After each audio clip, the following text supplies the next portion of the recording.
Well, we're back today with Debra Butterfield. Of course, we are talking about this next book that you have written. A lot of your readers are super excited to see what you've come up with this time, Deb. So, how are you? I'm great. I am doing great. Thank you. And you? Wonderful. I'm doing great. This is an exciting time for you. It's spring, and so every spring, right, is just a time of renewal. And I'm sure that's the way it is for you and all the things that you're doing in your life, both as an author and as a mama and all the things. Right. Yeah. I am definitely a summer person. I love the sunshine and the warmth and winters, with the constant clouds every day. So I get kind of, I would rather hibernate, to be honest. Let me hibernate through those winter months and come out in the spring. So I am really delighted to see the trees in bloom and the grass turning green, and the neighbors even had dandelions in their yard. So that, for me, that's like, it's summer. The dandelions are here. That's right. I plucked a couple out. I actually took the shovel and dug them out of the ground. And what's interesting, about my faith is that I always, when I'm out in the garden thinking about gardening, I always think about dig up those weeds, Jody, get those weeds. Or I think about so much to do with faith when I'm gardening. It's the strangest thing. It's like when I feel closest to God is when I'm in my garden digging around. Yeah, I agree. I'm the same way when I'm outside. I think it's because, at least for me, it's because nature is like the closest thing here on earth to God because He created it. And so I think it just kind of puts us in the natural environment that He intended us to live in. Yeah, it's beautiful. It's beautiful. And of course, flowers. I mean, you can't beat a beautiful flower. So we'll be seeing those soon, I'm sure. The daffodils are already up down the street. All right. Well, so today we're going to talk about the fact that you just published book 3 of your first fiction series. So, how did that specific series come about? That's really kind of a funny story, Jody. I wrote the initial book with the intention that, I grew up with this constant girls are supposed to look this way and, yeah, yada, yada. And I really didn't like that. I don't consider myself a pretty woman by any means. And so I wanted to show other women that our lives could be just as full and that we didn't have to meet that societal standard. So I wrote that first book. The first book, the readers enjoyed it so much, and in their reviews, they kept saying, I hope there's a sequel to this. I hope there's a sequel. And I had never really intended to write it as a series, but I did leave the ending open in a way that should I change my mind, I could. And so when I got all these requests from my readers to write another book, it was like, okay, guess I better, give them what they want. And the series was born. So, those who haven't read it, what is the name of that first book? The first book is called Claiming Her Inheritance. And the series is called Her Inheritance series. Of that. And you are a beautiful woman in so many ways, inside and out. And when people know you, they believe that too. I'm very confident of that. But I think it is interesting that it, like you're saying, it kind of dawns on that societal norms. It really, draws that out, and you get to kind of really think about what is beautiful and what does it mean to be a woman, And as raising girls, like we know, like that is fundamental. You really have to make sure that you're keeping an open mind when it comes to their identity. So I love that. I love that. The second book in this series, what's the name of that one? Discovering Her Inheritance. Okay. And then talk to us about book 3. Book 3 is titled Embracing Her Inheritance, and it brings the protagonist and supposedly the antagonist finally together for that culmination in the romance that kind of carries on throughout the whole series. Okay, so how do we go from book 1 to book 2? What is the theme in 2? What is what? The theme. What is the theme in 2? Like, how does it change in book 2? In book 2, the character Sally Clark is definitely struggling to forgive her father. Uh, he's an adoptive father. So she was an orphan and was adopted. The mother dies when Sally's only 10 years old. And the father just does this about face and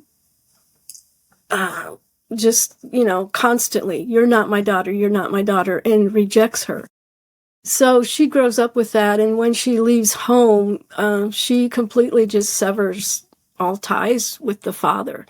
But now, as book 2 opens up, he's died, and she's been notified that he's died, and so she feels this responsibility to, get him buried back where he belongs.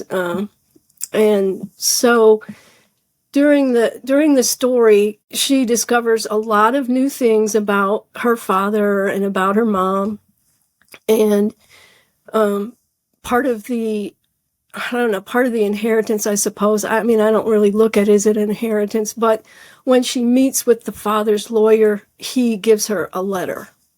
So that's from her father. So she has this letter that she has to deal with. I don't think she opens it until like maybe halfway or 3/4 of the way through the book, because there's just this really big wall of unforgiveness toward her adoptive father. So, of course, I have to ask you, where do you draw your story ideas from? Because this is deep. This isn't just like, oh, hey, boy meets girl. They get married. They have children. No, I mean, this is a very, very involved story. I draw my ideas from my own life and the own issues that I've struggled with. So, our first episode was all about the abuse that my husband perpetrated against my daughter.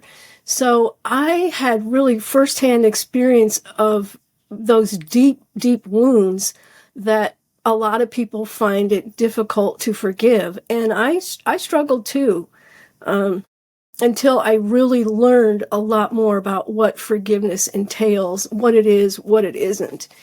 And so yes, all of the ideas that go into my book, they come from my life in a specific way. Although in a book, I often will magnify that problem versus, what I've experienced in my own life.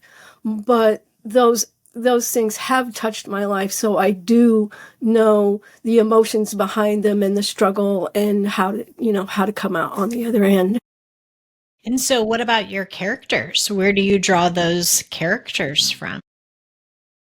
Oh, just people I meet, family members, people you see on the street. I've actually picked up things from movies that I've watched on television, just little snippets of behavior that it's like, ooh, that's interesting. And where did that come from? And so I will toss it into a character.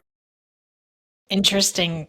I'm sure it makes for an interesting character profile to kind of take those little I'm afraid now. I'm afraid don't you make any characters for me. Yeah, I think there's a meme out there somewhere that says, watch what you do, or you might end up in my book.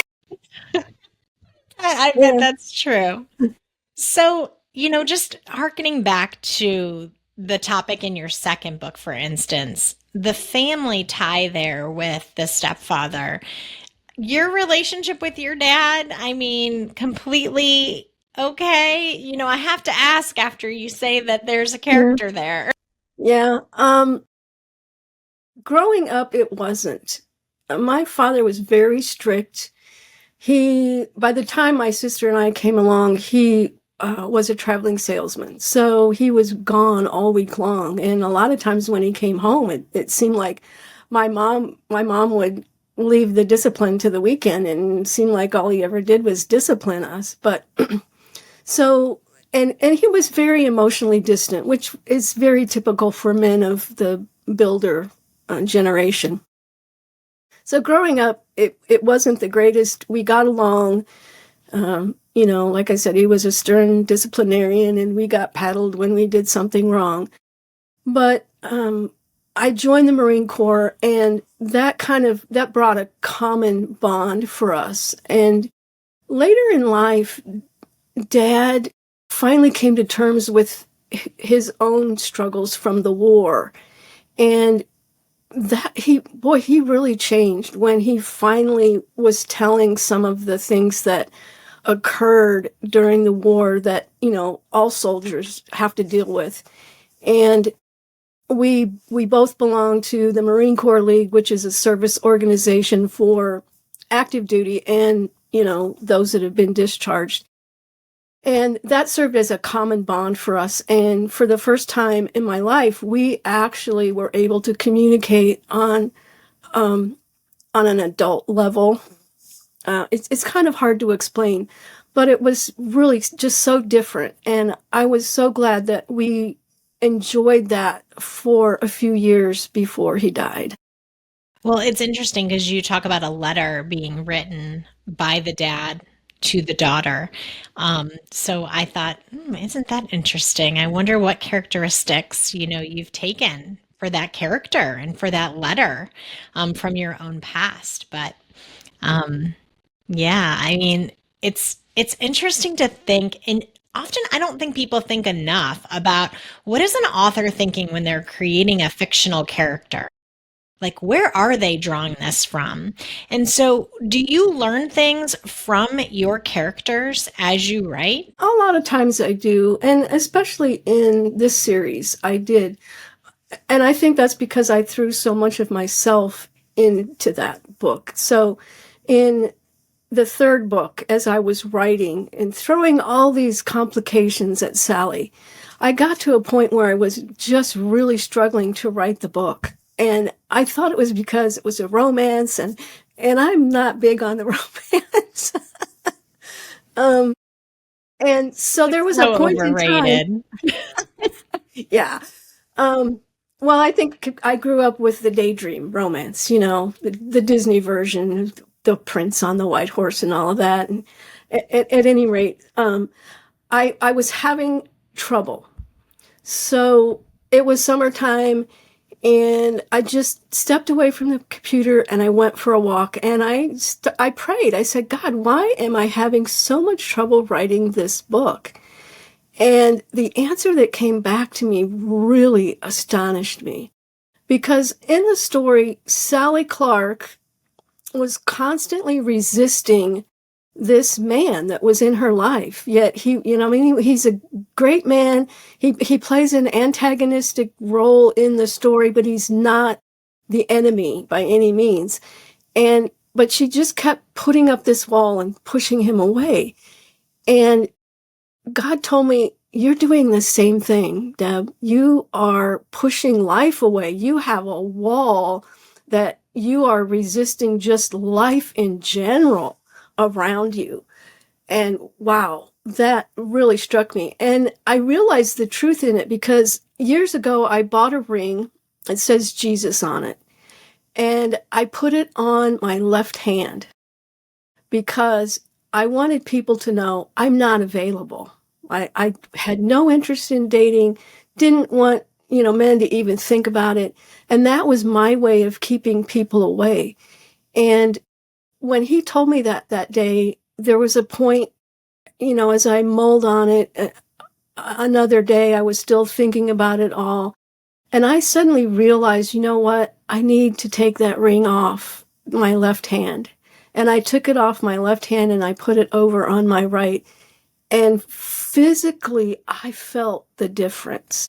It's like, the wall is invisible, but it came down and I could feel the difference. And my life really has been very different since then. And at that point, when I came home that day after that walk, man, the book just flowed and I finished it in no time at all. So, yeah, in that sense, I definitely learned from my character in that book. That is amazing, but it's so true. I mean, I think there's a protection when you're married, and you have been, when you have a ring on your finger, as opposed to when you go out without your ring on. There's just something different about it. There's something physically different about it. You're not available when the ring is on, and you're completely available to all options when the ring is off. So I can completely understand how that physical barrier really opened up life a little bit for you, because it really isn't about maybe relationship as much as it is a signal of like to yourself, I'm open to what's next. I'm open to what you have for me. And it sounds like the book really flowed after that. So I'm assuming that the two fell madly in love, but we'll have to read it to find out. Yeah. I love that. I love that. So do your characters ever take over as you write? Do you ever feel like you're one with your character?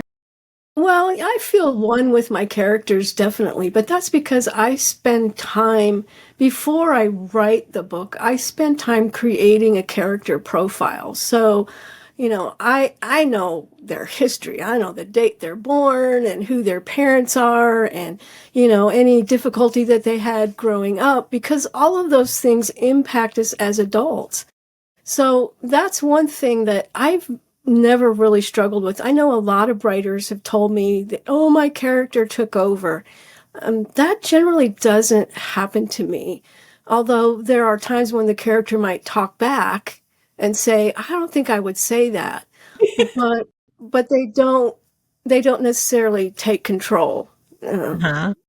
Like they seem to for a lot of writers. And I don't know, I've never really asked the others when that happens if they're pantsers or, if they just don't know enough about their characters and the character develops as they're writing. I could see how that would happen. If they haven't developed their character enough before they start writing, I could see quite easily how a character could take over and say, that's not me. I want to go this direction. So, Right. That makes sense. So, how do you decide what themes you cover in your books? I generally do not think about that beforehand. That is something that's organic, that seems to grow out of as I write the book. Though they just seem to kind of bubble to the surface depending on the conflicts that I throw at the characters. So generally, I do not decide, oh, I'm going to write about this. Although in the Her Inheritance series, the one thing I did want to make sure that came through that story was how much God loves us. So in that sense, yes, I did have that theme in mind, but generally I don't generally say, okay, well, what am I going to write next? And what theme do I want? And, I don't build it according to the theme in any way, shape, or form. That makes sense. From a faith perspective, the themes like that you were talking about just now and claiming her inheritance and that kind of thing. What does that journey look like for your character from a faith perspective throughout that 3-book series? Oh, Sally grows a lot. She has faith, and she has a strong faith even at the beginning of the book. But she has struggled all her life to believe that God truly loves her because, like a lot of us, we often see God in the same way that we've had an experience with our earthly father. So Sally's earthly father was not, he did this about face with, I love you until she was 10, and then suddenly he just does this about face. So there's this sense of betrayal.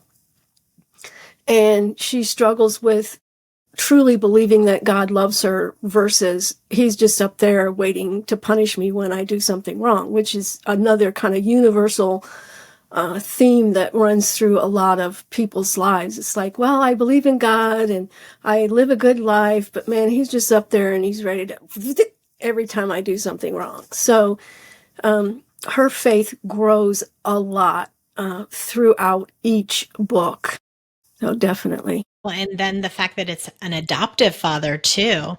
So there probably is a sense of abandonment from being an orphan, even, I would think. And then, she has this adoptive father who is that place in her life.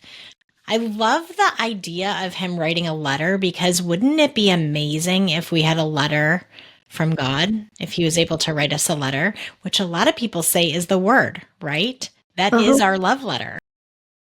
Exactly. Exactly. And that I'm not sure if intentionally I did it this way, making her an orphan, but I know that in my own life, one of the things that really helped me to grasp how much God loved me was a verse in Ephesians, and I can't remember the exact, chapter and verse. I want to say Ephesians 4:29, but probably not. But it's where he talks about that he adopted us. And as I thought about that, that was his choice. He chose to adopt us. And as I thought about that verse that day when I read it, it was like, wow. I mean, I've read it lots of times before, but that day it just hit me in a different way. And I realized that when you adopt someone, I mean, that's very intentional, so intentional. And to me, that communicated the depth of God's love for me because he chose to adopt me. I mean, he knew who I was going to be. He knew everything I was going to do, but he still chose to adopt me. And to me, that spoke of the depth of his love. And I think that that's partly what comes out. I don't remember if I actually used that verse in the book to help Sally come to that conclusion herself. But I know that that's partly what I drew on as I was writing the book. Well, and the power in the fact that when you adopt a child, you do know where they came from. And so there's something to be said about, our DNA, our lifestyle, how we're raised up until that point. And very interesting concepts. I mean, it really does make you want to pick up the book. I will say that. So if you have not read Deb's 3 series books, that third one's out now. Is that correct? Yes, it was published in November of last year. Perfect. Perfect. So we've got all 3 that we can dig into. And I think it'll help us get to know you a little bit more too. I love that. So tell me about the fun part of writing these because there has to be some enjoyment. I mean, you do it all the time, right? Yes, if writing wasn't fun, I would not be doing it. Years ago, decades ago, I was reading, I don't know if I was reading C.S. Lewis's books or if it's something that I saw on Facebook somewhere, but he said that he wrote the kind of books that he liked to read. And I really liked that. I thought, oh, that's pretty cool. And so I've adopted that same philosophy in my life, and I write the kind of books that I like to read. So I will never write a horror. I will never write a thriller because I don't like to read those kind of books. You probably couldn't even pay me enough. I mean, if you pay me $1 million, it was like, no, don't want to write that because of the way it impacts my mind and my own spirit. I mean, I don't want those kind of negative things in my life. So yeah, I write the kinds of books that I like to read. And there's one scene in particular in Claiming Her Inheritance that every time I read it, I laugh. It's intended to be a humorous scene, and I still laugh at it every time I read it.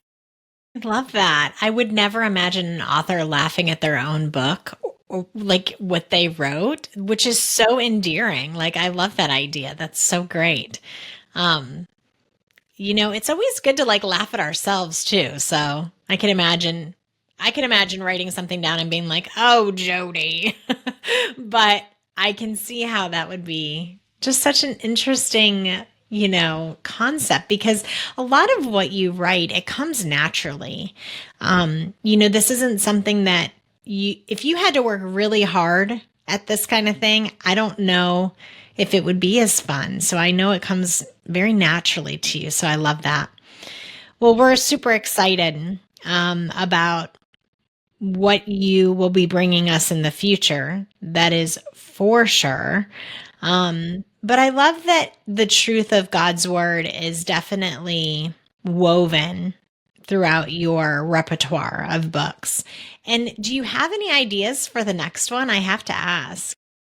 I'm working on the next one right now, and it's definitely going to be different from the Her Inheritance series. It's still women's contemporary fiction, but the main character in this book is a Kansas City police homicide detective who gets shot and is struggling with all of that and the trauma that it brings. And the other character, her name is Gabrielle, or Gabby for short.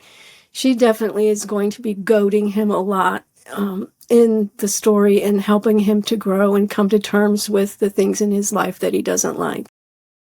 Wow, that's powerful. Very interesting. That should be a really good one as well.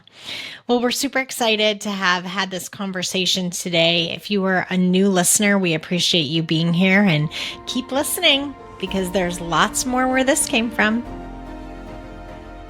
Thank you for listening to Reading Between the Lines. Don't forget to subscribe and leave a review.